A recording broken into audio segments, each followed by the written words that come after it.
আমি অবাক হব না যদি কয়দিন পরে ইসরায়েল ইরানকে হামলা করে, আমি অবাক হব না।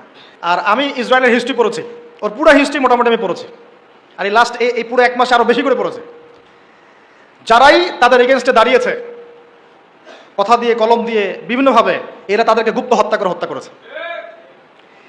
যে ব্রিটেনের হাত ধরে সে এই ক্ষমতা পেয়েছে 1918 দিকে, ওই ব্রিটেন 1933 সালের দিকে ওর বিরুদ্ধে চলে যাচ্ছিল, ফিলিস্তিনিদের পক্ষে চলে আসছিল, তখন ওই ব্রিটেনের অনেকগুলো নেতাকে মেরে ফেলছে। এর এই জাতি অচিরেই তারা পুরো বিশ্বে একটা বড় যুদ্ধ বাঁধিয়েই ছাড়বে, দেখেন ইনশাআল্লাহ। অচিরেই তারা পুরো বিশ্বে একটা বড় যুদ্ধ না বাঁধানো পর্যন্ত থামবে না।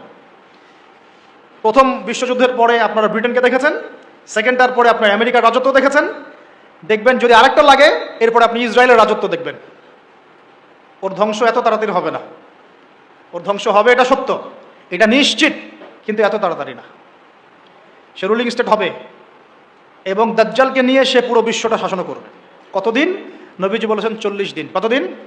প্রথম দিন হবে 1 বছরের সমান, দ্বিতীয় দিন 1 মাসের সমান, তৃতীয় দিন 1 সপ্তাহের সমান, বাকি দিনগুলো আমাদের দিনের মতো। এই শাসন না হওয়া পর্যন্ত কিয়ামত